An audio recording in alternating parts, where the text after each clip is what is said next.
Ladies and gentlemen, welcome to the Beantown Banter podcast. Hunter on the move, racing back, it's over his head, it's gone, it's into the bullpen, this game is tied, this game is tied! Rebound is on the top of the crease, Red Sox score! Bergeron!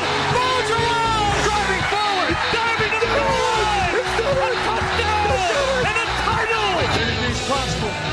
Anything's possible! Recording live from Boston, Massachusetts, here are your hosts, Brady Gardner and Patrick Donnelly. And welcome into episode 7 of the Beantown Banter podcast. I'm Brady Gardner alongside Patrick Donnelly. How are we today, Patrick? We're about as good as it can get on a Monday morning. That is correct, coming off of a great Sunday Night Football win for the Patriots, and we will start right there. So the New England Patriots defeated Aaron Rodgers' Green Bay Packers last night, 31-17, and your immediate thoughts on it? Well, there's no conversation about who's the greatest of all time. There wasn't to begin with. We can make an argument about who is the most talented of all time.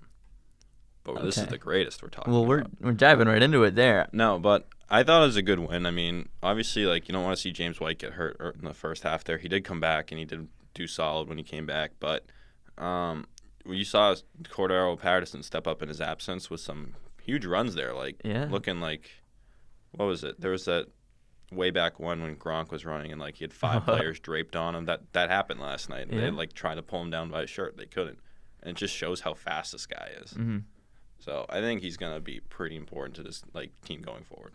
Yeah, I guess looking at the game from a broad sense, I think the offense did enough to win, and the defense did enough to prevent Rodgers from winning. Yeah. If that makes sense. So I think they both did well to an extent. I wouldn't say it was a perfect performance by any means. Oh, not at all. But to get a win over a team with an elite quarterback like that, I think it's, certainly a step in the right direction for this team at the halfway point. And it's also their 6th win in a row. Pretty impressive there. So halfway through the season, 7-2.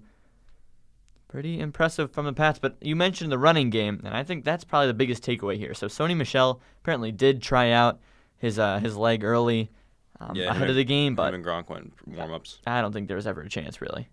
I don't think so. No, just kind of messing with Mike McCarthy over there, which is always pretty easy to do. I mean, if it was late in the season or if this game actually mattered, I mean, every game matters, but if you go, it wouldn't be the end of the world if you lost that game. Good team, great, or not really a good team, just an unreal quarterback who carries that team. If this was, say, the playoffs, then he probably would have played. Mm-hmm. Especially or testing it in warm-ups would have actually meant something. Yeah. So I think just looking at the people that were running, like you said, James White going off injured, and I think that was only a matter of time till that happened. This is a guy who isn't used to the workload that he's had the last few weeks. He's used to having a Shane Vereen next to him, or a Deion Lewis, or Jeremy Hill, whoever he's ever been with. He's been kind of a complimentary running back, not a feature back, and you seem like you don't agree with that. No, I'm just wondering, he was here with Shane Vereen still? Was he? I don't know. Swear he was. I thought James White was 2015 draft. Oh. Maybe it was was it Blunt. Ridley? Blunt. Stephen Ridley? I thought it was and just Blunt. I don't it was even just know. Blunt and, okay. So well, you get my point. Yeah. He's had running backs with him all along, and now that he's the featured back, I don't know if he can, if his body can handle it. He's been thriving in it though. He has. Last night only 31 games. yards, but 2 touchdowns. But he went down injured. It's only a matter of time. A time. touchdown when he came back from injury though. Okay. And the injury was just and you're not gonna say that the injury is because of the workload. That's that would be a non-contact injury, like an ACL or something. Yeah. Any injury off a tackle, which is what happened last night, can happen to anybody. That's true. I'll give you what that. happened to Sony Michel. All right. Yep. I'll take your word for it. So looking at the other running back, if you want to call it that, Cordarrelle Patterson, he's had decent little spurts here the last 2 games that he's been featured at running back. But do you think this is something that really continues here, something that they can depend on? I'm gonna say yes for short term. Oh my god. No, short term. Not for the rest of the season. I think for another week or 2. Okay. Until maybe Michelle comes back, because I don't know how much are people really factoring him into their game plans aside from special teams. I guess that's true, but the more that people see him thriving in that running back role like he did at times last night, the more you start cracking down on it and try to expose the Patriots to that. This is not a running back by trade. This is a guy who's just taking the ball and here's a hole, let's run through it. Well, that's what every running back does. Well, usually you have a little bit of an idea what your plan is. He's just like, okay, Tom, thanks for the ball. Let's see what happens. I mean, how simple is it? Find the hole, avoid the tackle, and don't fumble. Yeah. I mean, when you're against fairly undisciplined defenses, like it seems they have been last couple of games, You can get away with it. you can get away with it. But And- is Mike Vrabel going to let that happen next week? I mean, don't know. probably Tennessee has been awful. Malcolm Awful is a strong Malcolm word. Butler's statistically the worst defensive back in the league this year. That is hilarious. I didn't know that. No, I can't find the stats, Okay. but like it's in a group chat. It's gone, disappeared. Thanks, Snapchat. But he was, I think it's second most yards given up, first most touchdowns given up, and like third most in like missed tackles or something. Something along the lines of those stats that make him combined make him the worst defensive back in the league this year. That's legendary. Meanwhile, that He kinda still would have brings made in- a difference in the Super Bowl. Okay. You telling me he doesn't? Yes, he would have. You're Of course telling me he he would have. doesn't make 2 or 3 of the tackles that Eric Rowe missed? We haven't seen much of Eric Rowe, and I do He's not hurt. miss him. They put him on IR Oh, like just 2 days ago or something. I missed that. Well, Let me find this defense. meanwhile, we got J.C. Jackson running around like a chicken with his head cut off, but he got exposed by that, whatever his name was. Rodgers just picking out these guys, pulling them off the street. Next thing you know, they're catching 40-yard beauties. One thing I noticed about Rodgers, every single pass, the guy throws off his back foot. Like, you see that from Tom Brady when he's taking a couple hits and he's just trying to get it out quickly. He'll kind of drop back and just chuck it off his back foot, and it doesn't look the same. Yeah, 'cause Rodgers unleashes these rockets from the back foot. He's forced to. He has no other choice. Their offensive line sucks. Okay. It's just nuts. And that's nothing against Rodgers. Yeah. I mean, if you can do it, do it. But I'm sure the game plan was last night to force him to his left because that's his bad knee. yeah, And his passer rating running to his left is like 56 compared to his very high passer rating going to his right. I don't remember the number they spit out, but I just remember Al Michaels and Chris Collins were saying that. Rodgers didn't seem too happy last night, though. I was there. Just gonna throw that out there. Not a big deal. Okay, buddy. So, like watching Rodgers, before and after plays, he does not seem too happy with the situation going on there. Well, yeah, he's probably finally realizing that every single personnel move they made has been in the back of the head. We have Aaron Rodgers. Don't worry. Is that not the same thing the Patriots have done with Tom Brady, though? No, there's a team around Tom Brady. Is there? Well, okay, there is. On Josh defense? Gordon, Julian Edelman, Rob Gronkowski, Sony Yeah. Michel. I mean, Okay. but like obviously on defense, we're kind of expecting this by now. Bill just like does it by committee, who ride Yeah. the hot hand. We're But just relying on the offense putting up 31 points a game. I mean, not really, because they got it together last year, Mm-hmm. and it was the whole bend don't break thing. Oh, and great. then early in the season it was bending and breaking a lot, but now it's again bend don't break. Yeah. But for the Packers, like who's your running back? Oh, Aaron Jones. Who? I know. Then you have that guy. and you have a shell of Randall Cobb who was on fire for the early part of the season. Now he's kind of cooled off because he got hurt again. Mm-hmm. And then Devontae Adams, He's good. they don't use him. They should. They don't use him as much as they should. Really good. He's so fast. Yeah. And then, all right, Jimmy Graham, fine, cool, great, use him. Yeah. And then Stephon Gilmore did a good job against Yeah. Adams, by the way. Good credit to Stephon Gilmore. Stephon He's had Gilmore's really been good great season. this year. Really good. Anyway, Um, continue. Yeah. And there's just no offensive line. Mm-hmm. And Clay Matthews has been he's been good, but he hasn't been like, oh my God, Clay Matthews, Campbell soup, since what was it, like 2014? He's been Right. he's been good. Don't get me wrong, but he hasn't been J.J. Watt good Yeah. in a long time. Of course not. Was he ever? Yeah, Okay. I think at some point. Wow. Well, when was it that the hype around him first bursted onto the I scene? don't know. It was him for was like- Halloween one year. That was a good time. Got that blonde wig going on. It was a good look. I just thought you grew it out. Oh God, no. I guess so. Going back to, actually, we'll start with the tight end. We said Jimmy Graham there, one of the receiving options. He Chung had did a good job on him. decent night. Did he? Did I Chung mean, have? he did about as much as he could when little tiny Patrick Chung Yeah. Well, Jimmy on Graham was. Jimmy Graham. He And hasn't Patrick been Chung's insane. not tiny by any means. He's tiny like height wise. He's like 5'11", I think, Yeah. but he's built. But we've had trouble with tight ends recently. Yeah. And it starts with the linebackers, but also, Chung having a little bit of trouble on him. Is this something you worry about when you get into teams with some stronger tight end options down the road here? I mean, who are we talking? Because Jimmy Graham's probably about as strong as it gets. too. Well, we had Kelsey, but he was here a couple weeks ago, and they did a good job against him. So that kind of Yeah, and the covers only that. reason he got, I think he ended up like getting 6 fantasy points for me because it was just an utter shootout. You got the Jesse James, Vance McDonald combination in Pittsburgh. Will All they right. be in a month? Jesse James doesn't scare me. Vance McDonald, I haven't heard his name once since the hot start. So you seem to think that we can survive even if we give up 100 yards to tight ends. I think we can survive. You think got they're Tom going to Brady? automatically give 100 yards up to Vance McDonald? Or the combination. I'm not just saying one tight end. But on average, you probably give up about that to a tight end against a good quarterback. All right, well, It's not like, what's his name? Derek Anderson's throwing for 100 yards on you. that's true. Good old Derek Anderson. Oh, boy. Nathan Peter meme. Peter Beam. And then the final thought here, I guess. So we said Rodgers not looking too happy, it seems. This is a pretty broad question, but do you think Rodgers could have had the success of Tom Brady had Rodgers been in Brady's place? Not just last night, but in his career. Absolutely. I think so, too. Any other team. Yeah. Any other. I think instead of that extension, he should have asked for a trade or gone to free agency. Wow. Yeah, I mean, They're not winning anything anytime soon. not even close. Unless Mike McCarthy finally gets it together and is like, oh, we need right. a team around. Like, you traded Clinton Dix. I mean, he hasn't been good by any means this year, but he's better than a lot of people you have on that defense to begin with. Mm-hmm. I mean, yeah, he can never make a tackle. That's been his thing in his career.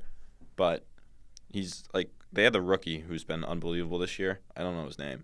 But, Was he the one who got ejected last night? Whitehead? was that him? There was some guy who got... Yeah, he, we're Anyway. going to use some profanity. He bitch slapped, Whoa! who was it? It was, David Andrews. It's like a fly swatter. Just, bah! But yeah, I think Rodgers, he would have had a lot of success had he been in a different position. And I think Put him on New Orleans with Michael Thomas. Yeah, that's what makes the GOAT debate so hard. Because Well, Go ahead. Well, you can't do hypotheticals in the GOAT debate. It has to be what actually happened. And I'm not doubting that Rodgers is, without a doubt, the most talented to ever do it. Ever. Holy cow. Most raw talent ever. Okay. Wow. Sheer, raw, pure talent. Mm-hmm. But Sure. we're talking about greatest, not most talented. Okay. Greatest. You have to have, and Brady's probably, not probably, he is up there in talent. Like, whether or not it's the fundamentals he had coming into the league, which he probably not. Yeah.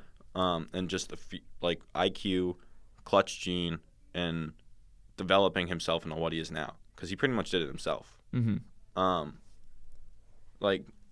And then so it's 1 ring, 5, 2 MVPs, 3, That's true. I don't know. I just think, like... 1 Super Bowl MVP, 3 is it 2 or 3? I couldn't tell you. I think it's 3. Yeah, it's 3. Tom? Yeah, 3. But just looking at, like, last night, I think that just is, like, a microcosm, there's a word for you, of just the comparison of these two players. Because Rodgers had a better night than Brady. Yeah. But Belichick's scheme did better than McCarthy's, so the Patriots won. Yeah. It's also the fact that Bill That's the Belichick's just a much better coach than Mike McCarthy. Yeah. So it's not, Brady versus Rodgers, and Brady outduels Rodgers. It's Belichick versus Rodgers. pretty much. So that's why it's so difficult to compare these guys. As exciting as it is to see them on the same field and, dueling it out, like, it's really not at all one-on-one. And also, like, if you want to do, like, purely the stat line from this season or last night, it's kind of like the age thing, too. Yeah. 'Cause Rodgers 34. Rodgers only 34? Yeah. Wow. Yeah. That's way younger than I thought. I thought he was like 37. Oh, God. I thought he was younger than 34. No, it feels like he's been in the league forever. Okay. He was drafted in 2005, right? Sure. Yeah, I guess that makes sense. He's 34. Yeah, 13 years. But you can see, like, I don't know, it's kind of a 41-year-old versus a 34-year-old. That's kind of what the stat line looked like last night. Mm-hmm. But we're talking about pure overall career. It's not a debate. All right. Just one more thought here. So Tom Brady hit 80,000 yards last night, regular and postseason. That's the most of any quarterback ever, by the way. Greatest of all time. Mm-hmm. Do you think he has a chance to get to 100,000? This is going to test your If he goes to Patriots. 45 and keeps it up, probably. Wow. No way. No. Yeah. That's 4 seasons of 5,000 yards. I just thought about that. He's never had He's not even going to hit 5,000 this year. No. And It's sad. It'd be sick if he got to 100,000. My God. Maybe that's his it'd be goal. unbelievable. He's on. What if How that's the many goal? more yards does he need to 1,000 rushing yards? 2. 2? Yeah, he was at 997 starting last night. He had a sneak for one. Last night. I was so excited for it, and then he only had one sneak for 1 yard. I mean, how many games is this? This is 9 games? Or is 9 games in 7-2? Yeah. He's already at, he's about, I just saw him. He's 2,494. Yeah. I have that right in He front can of me. do it. He can get to 5,000 this year. I think so. Yeah. I mean, he's going to have to really start, coming on strong here at the end, but to expect that for 4 more years to get you up to that number. Oh no, I'm not gonna say he's gonna get it, but I'm saying he can definitely get 5,000 this year. It's a long shot, definitely a long shot for 100,000. Yeah. All right, and then so next week, Patriots taking on the Tennessee Titans out in Nashville at a 1:00 start on 11/11. How about that? The NHL and the NFL really missed the mark on scheduling there. Why? Because they could have made it, instead of Bruins Preds this past Saturday night, they could have made it Bruins Preds this Saturday. Oh my God. And then Tennessee Pats Sunday. Wow. Get all the Boston fans down there. Wow. Hit up Bruins Saturday night. Wow. Patriots 1:00. Because Tennessee is one of the games where Pats fans go to. It's like L.A. Yeah. So there'll be a good Pats population down there. You don't seem worried about Mike Vrabel in that team. Absolutely not. Okay. So you think it's going to be a certified slapping? I don't know if it's going to be a slapping. It might just be one of those slow chokes to the death that we've seen lately. Yeah, like the that Bills for game. like the first quarter and first part of the second quarter was last night. Okay. Slow chokes. And like the Bills game. So it'll either be an absolute just crap show or one of those slow, like boring games where Patriots play well but just don't finish, and the Titans are just hard to watch. Yeah, I mean, I think the only thing with Mike Vrabel being there is that you did struggle against Matt Patricia earlier this year, but he was, more recently a member of the Patriots staff than Vrabel was. Because Vrabel was a player, obviously, here, but he spent some time in Houston, and now he's the head coach in Tennessee. Although Houston has given you some trouble, too, so maybe Vrabel knows a little something there. Yeah. We shall see. But yeah, I'd fully expect the Patriots to make it 8 in a row. And plus Marcus Mariota's Actually, joke. 7 in a row, sorry. Yeah, Marcus Mariota, not really the solution down there. No. Anyway, moving. Final NFL thought. Okay. Yep. Rams are 8-1. Yeah, thank you, Saints, to get us out of all the stupid Rams are going undefeated. They're still going to beat us in the Super Bowl, though. Okay, wow. Someone mark the tape here. My God. Let's save that take for a little bit. 17 minutes, exactly. 17? Alrighty. Yeah, great. Cool. All right. Oh, my God, 17 minutes. Yeah, that's a lot of Patriots talk. So let's move along here to the Boston Bruins, who had a loss to the Nashville Predators, 1-0, putting them at 7-4-2 on the season. That's third in the Atlantic Division. But talking about the loss to the Predators, what did you see in that one? This team, it's not hard to beat them when the other team just has to focus on one line. Because the other three aren't going to do anything. By the way, we're ignoring the win over Carolina because it's Carolina. No, Carolina's solid. Are they? They got it, or on paper they have a great roster. All right. Well, Halak was the goalie. He did fine in that one. But Nashville is the bigger talking point. So I think Halak had 39 saves in Nashville. yes, Halak kept you in that game. Yeah. Jack Edwards is having a field day. He leads the league in goals against and save percentage. Imagine he goes and wins the Vezina. He could. Tuukka Rask might never see the ice again. All right, that's just a lie. That is a lie. Um, He'll see it against the Philadelphia Flyers in January. Or like who's on the schedule this week? Probably against Dallas. Vancouver. Dallas is tonight. Tuukka Rask against Tyler Seguin? No thanks. Nope, no thanks to anybody against Tyler Seguin. I guess. Halak, though. The Jaro main man, Halak. Jaro Halak. Welcome, buddy. I'm not really going to go into the game, truth be told. I didn't watch it because I was watching the Celtics. I'm sorry. Well, all right. So I did watch the game, or at least the end of it. I saw the first period. Pecorine is looking like regular season Pecorine, so that's good. Pekka played? Yeah, him. All right, I thought he was still hurt. Yep, he played. He did. I just didn't fine. notice then. Oh, I didn't notice because they never said his name because we never got any shots on goal. Ooh, yeah, got him. Yeah, true. We're just such a top-heavy team. If they throw out PK Subban to shut down Pasternak or whoever, you cannot do anything on your second through fourth lines. And plus, they have such a good defense. They're top pairing Roman Josi and PK Subban. Disgusting. And then your second pairing is Matthias Ekholm and Ryan Ellis. Oh, my God. And then your third pairing, who else? I know their third pairing was good. I don't really follow the Nashville Predators, but I know these people are good. Oh, that's such a bad look. I'm forgetting their roster. I knew this. I literally thought of this before the game. All right, ESPN load. Oh, well. All right, defense. Oh, yeah. Third line. Oh, no, their third pairing is just a third pairing. Okay. Never mind. But they're very top-heavy, much like your Boston Bruins. I mean, and their first line is Victor Arvidsson, Ryan Johansson, and Philip Forsberg, which is a dangerous line. Yeah. And then you go down the line. They have Kyle Turris, who, like, Ryan Johansson and Kyle Turris easily 1A, 1B centers. Mm-hmm. But, I mean, it's back to the Bruins, which is what matters here. Yeah. You need to just find a way. I don't know if it's trade or waiting for Ryan Donato to get his confidence in the AHL or something to get some secondary scoring involved here. Yeah. I mean, we're seeing Panarin run rampant on Twitter right now. But No. I mean, No. if you can do it, like, No. so it's the thing is DeBrusk McAvoy No. with an extension already in place for Panarin. No. No interest. I'll listen on DeBrusk, Why? like I've said, but because he's like you have other ways to replace him. But that's going to make your secondary scoring even worse. You're going to be even more top-heavy. No, it's not, because Panarin essentially is a 1-for-1 for DeBrusk. Okay. Then you bump Pasternak down with Krejci. No, that'd be no. Panarin be on your second line? Yes, Panarin would be on your second line. What? He's a left wing, Okay, fine. right shot, left wing. Panarin, Krejci, I don't know how and you then feel like about either that. Bjork or Heinen or Donato. We keep coming back to Panarin. It's never going to happen. No, it won't, because he's already made it clear he's not really interested in talking an extension with Columbus. And I don't want to trade for him with hopes that he'll talk about an extension with us. Right. And then the asking price of McAvoy, get out of town with that. He's getting emotional about it over here. No, I just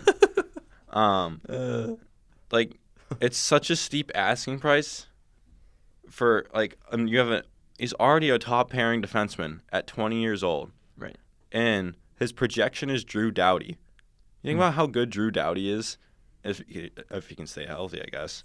Same with McAvoy, really. No, I was saying about McAvoy. Oh. Remember when Charlie McAvoy played hockey games? Oh.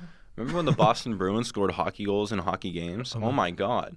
Like, I'm sorry to sound like the 2-6 guys here with the skies falling. Okay. But it's a real problem, even in the wins. On last week against Carolina, it was Bergeron 3 assists, Marchand 1 goal, Pastrnak 2 goals, Marchand 2 goals, Pastrnak 1 goal, and Krug an assist. Yeah, there's probably something in the depths of the internet that shows you how many goals have been scored by that top line. Oh, but it's dangerously high. I think it was like it's been 365 minutes since a player not named, since a forward not named Marchand, Bergeron, Pastrnak has contributed. Wow. There have been stats like that all over Twitter. I think the number was The Twitter 360. nerds are coming out. I think the number was 365 minutes. Wow. So, yeah. Which is insanity. Well, something the Bruins definitely need to address here is within the next week, they have Dallas, Vancouver, and Toronto, the big one being Toronto, one of your main competitors here in the Atlantic Division, and certainly a team that you'd like to get that head-to-head victory over. I mean... Actually, they also have Vegas. They have Toronto and Vegas in a back-to-back. Yep. Oh, my God. Which one is Tuukka Rask going in, Vegas or Toronto? No thanks. Halak can go back-to-back. He's fine. Absolutely not. I'm kidding. What? NFL's screwing him over with this one. NFL. I can't speak English. NHL. Wow. Wow. I just love Toronto fans also. They were planning the parade like a month ago. Oh, great. And they came out like House of Fire first 2 weeks of the season. They kind of come back to the mean. And now they're seeing how bad their defense is. Mm-hmm. They don't have Austin Matthews for like another 3 weeks. And now they're like openly saying we might trade William Nylander. And everyone's in the streets panicking. Uh-huh. So just don't plan your parade too early, folks. Don't do it. Well, that'll be interesting to see how the Bruins fare next weekend. I didn't even notice that, but those are some big matchups. So anyway, moving along to the Boston Celtics. Heartbreaking loss. heartbreaking loss to the Indiana Pacers. Victor Oladipo, who has really come on strong this season. And last season. Yeah, really. But just within the last week, Detroit, Celtics got a win. Milwaukee, Celtics got a win. And that's a big win because Milwaukee was undefeated going into it. But then the Pacers lost, so the Celtics sit at 6-3 on the season. Certainly nothing to be too disappointed over, but a couple very winnable games in here. Losses, 2 of them being decided by less than 2 points, or 2 points or less. That's not correct. They lost to Orlando 93-90, and then Indiana 102-101. Those are the closest losses. Anyway, go ahead. What do you want me to go ahead on? I thought You had a Pacers thought, you seem.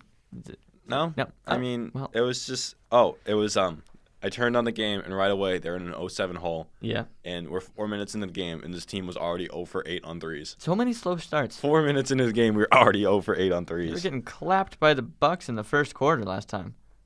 We have a lot of slow Gordon Hayward starts. dropped 13 in the first half. Okay, so let's not talk about. Well, maybe we should. He's not overrated. I'm not a Gordon Hayward guy. I don't understand this. Yet. I'll say it. Yeah, I'm not a Gordon Hayward All right, guy. so let's yet. wait for his ankle to be fully healthy then. He said his ankle was fully healthy in March. Yeah, but you missed an entire year of game action. Okay, maybe you should stop posting on Instagram about what he does every single day and get out on the court. What? All right, I'm sure he's getting paid to do that. I know, first of all. I know. To the Players Tribune and the Athletic, or here's a big story. The Athletic, we just started last year. We're building like a house of fire, and here's this opportunity for money. And the Players Tribune, Ooh. we can partner with the Athletic, and here's this opportunity for money. Okay. Get some clicks, get some views. Well, Gordon Hayward, and it works too. Especially I'm just from not sold on Gordon Hayward. That's all. He looks like Aaron Baines' little brother running around out there, and just he's not there yet. I'll give you that. He is coming back from a big injury, and so he's probably a little rusty. completely reconstructing his ankle. Yeah, that's a pretty big injury. I'm just not. Kevin sold. Ware, like in the NBA. Oh my God. Is You remember Kevin Ware? I do. No, he's not in the NBA. His career's over. It's true. Wow, what a depressing story that is. I remember watching What happened that. to him? Oh yeah, he never played again. I remember watching that Easter Sunday in my cousin's downstairs in my cousin's house, It was awful. and I was the only one who saw it real time, and we were just. Just And straight then they out. saw the replay, and everyone started screaming. Everyone comes running downstairs. Oh my God, what happens? They see the replay. Everyone's screaming. I don't like. Ugh. Same thing. Do not Google that at home, folks. And then Hayward last year, I turned on the TV, first game of the season, Doink. and someone's down on the floor. I'm like, oh, please don't be anyone important. Make it like Aaron Baines or something. Because no, at that point in the season, I didn't think Aaron Baines was going to be important. But he was. He was. I was like, all right, be Aaron Baines or be someone. And they show the replay. It's Gordon Hayward, and bad memories. Anyways, he's been intermittent since the first few games where he was really slow, but he's been fine. He's been like good defensively. I mean, the other night he got toasted by Giannis, but everyone gets toasted by Giannis. Right. I guess it does take time to get back into it, but I just think given the amount of time, or he hasn't had much time actually, but just kind of the role he seems to want to play in the offense, he doesn't seem like he's there yet. I'd like to see him go down to that second unit, spend some time with the Roziers and the Morrises of the world, and take more shots and just start to get hot through that, and then maybe bump back up into the starting five. Because your starting five is fine without him. Still one of the best starting fives in the league. Yeah, but I mean, the whole point of playing them with the starters is that's who he's going to be playing with. You got to build that chemistry. He's got 75 games or whatever to figure that out. Okay. You can afford to give him November with the second team. Okay. Okay. Also, Kyrie Irving, it's all in the haircut. Kyrie's lighting it up after getting the dang Uncle Drew fro gone. It's all in the haircut. It is. What's it? Tommy Heinsohn said he looks 5 pounds overweight and a half step slow. Boom. And he cuts the hair and he comes out with 28, then 31. Boom. Tommy Heinsohn knows. And Kyrie Irving was like, shout out my guy Tommy Heinsohn, real talk. Everyone knows if you're a Celtic, you can do no wrong in his eyes. So obviously I was doing something wrong. Well, I don't know if it was a little bit of a backhanded, like, thanks, guy, or just being nice and laughing it up a little bit. Yeah. You never can tell with NBA players. Nope. All right. So as I try to frantically pull up the schedule here, Celtics this week have the Nuggets tonight, the Suns on Thursday, the Jazz on Friday, and the Trailblazers on Sunday. That's a pretty busy week there. Anything that really worries you about those teams? Utah Jazz has been decent, actually. I mean, the Jazz, Donovan Mitchell's really all you got a game plan there. Unless you want a game plan for Jonas Jerebko. Oh, no. He's on Golden State now. Why would you ever waste your time game planning for Jonas Jerebko? He's on Golden State now. Never mind. I don't care what team he's on. Never game plan for Jonas Jerebko. Unless it was the game he dropped like 30 Whatever. in the playoffs. Outliers. So you got Denver, Phoenix, Utah. Yeah. And then Portland. I mean, nothing crazy. Time to experiment with things. Time to get some guys some minutes and get some confidence going. That's what it is. Definitely against Phoenix. Please. And probably Denver. Mm-hmm. Maybe not Utah and definitely not Portland. Like, I'm just saying definitely not Portland just because Damian Lillard. That's literally it. We got an audience. We have an audience here. Hello. How are you? All right. I don't know. You take it away. Yeah.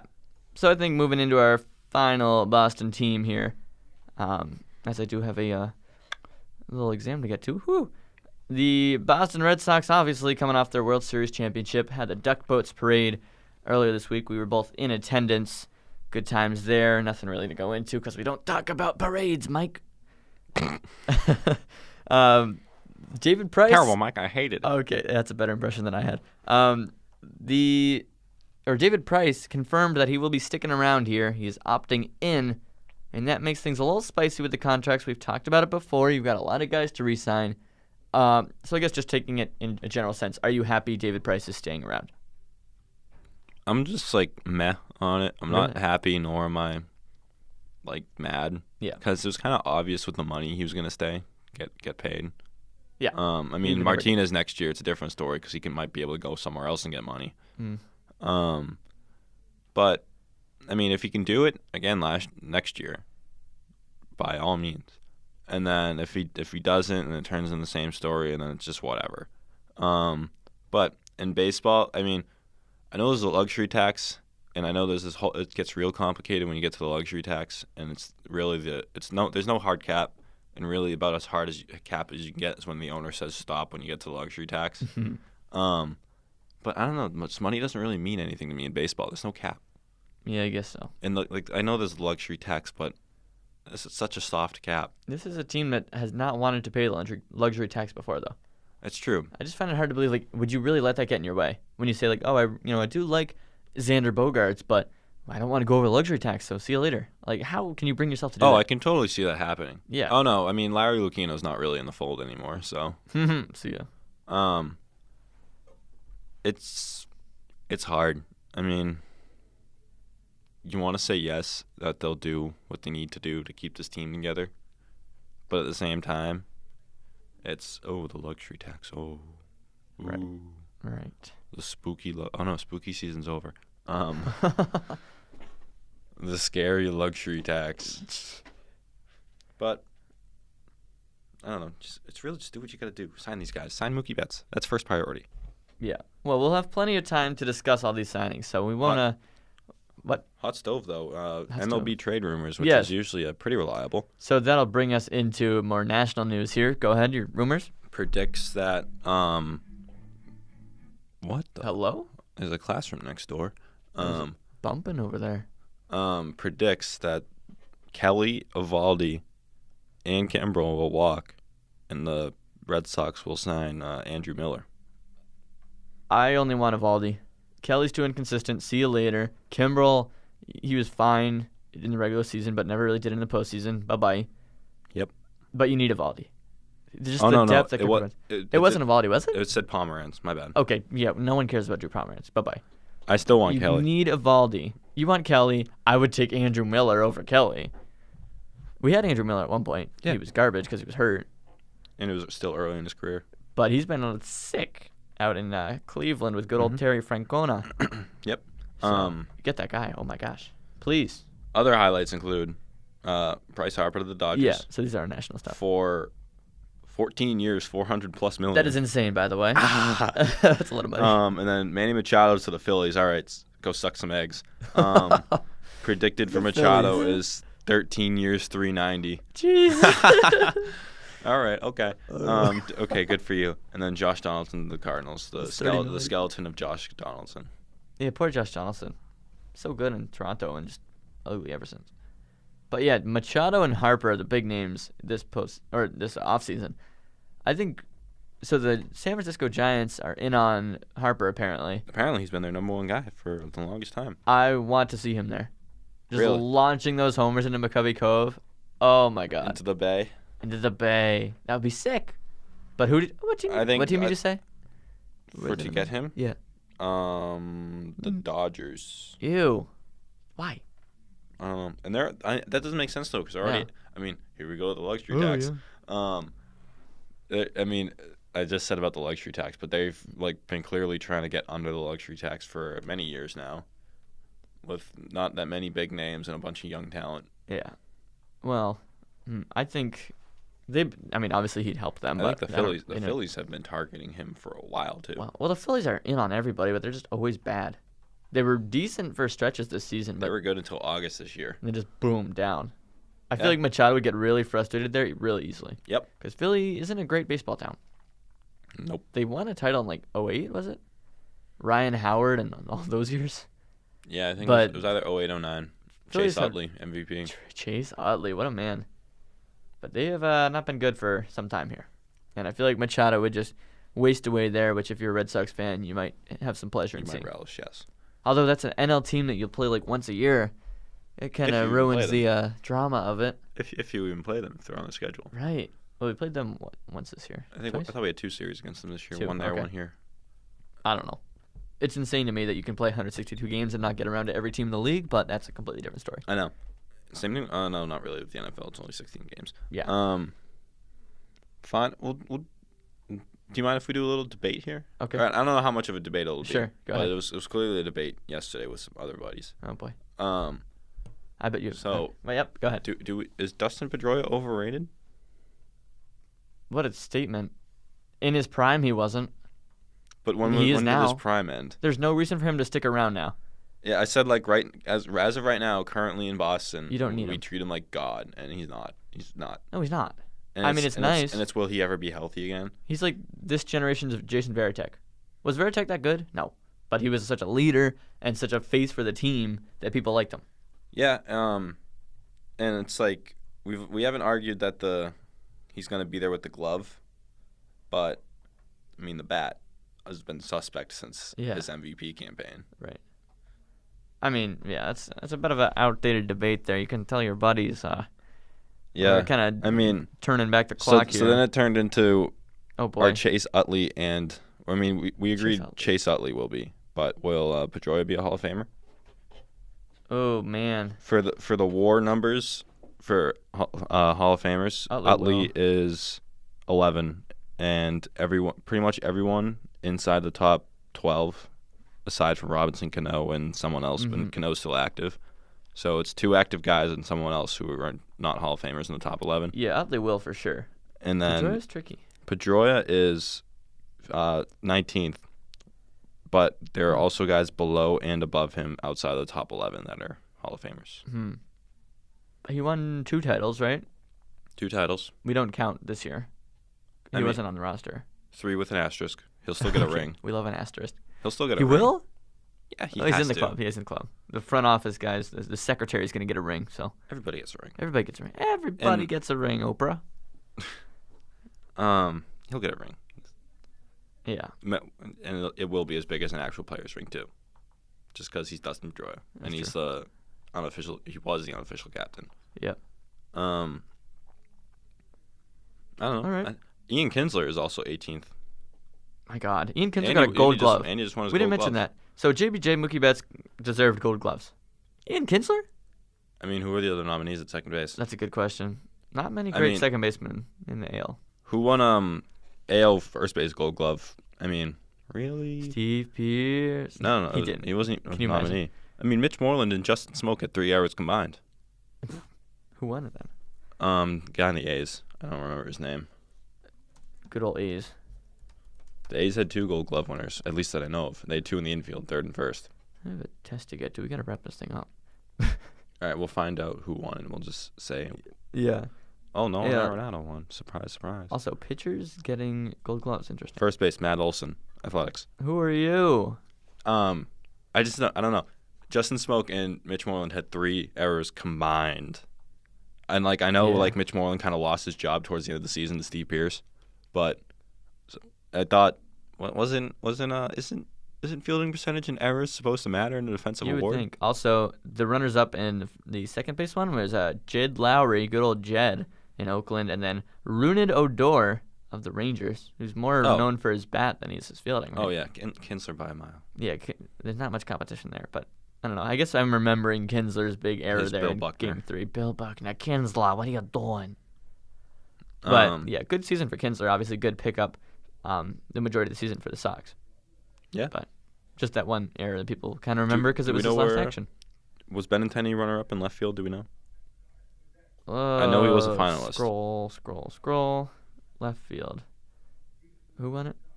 Alex Gordon. Brett Gardner and Benintendi. Brett Gardner. Cousin Brett. Brett Gardner's coming back for the retirement tour next year. He's not my cousin, by the way. Really? He's going to retire next year? Well, they didn't say it, but it's 1 year and pretty cheap money. Would you believe I have a Brett Gardner jersey? I would. Because I do. All right. I don't wear it. It's just kind of decorative because it's my name and all that. But it feels weird having a Yankees jersey. I'll just throw that out there. I mean, I don't know. I don't have any other team jerseys aside from It's Boston. not a jersey. It's like a T-shirt with the name on the back. It's not. All right. You can I'm always black yeah. out the Yankees. Yeah. All right. So I think that pretty much wraps it up here. A lot of bouncing around at the end there. Well, national news. Got a lot of baseball in there as we still kind of reflect on the 2018 baseball season. But I'm sure we'll get into more national basketball and hockey stuff as the seasons progress. In that, any final thoughts here? Nothing. All right. Well, as always, guys, we thank you so much for listening, and we will see you once again next week for episode 8. So thanks for listening. We'll see you then. Thanks, guys.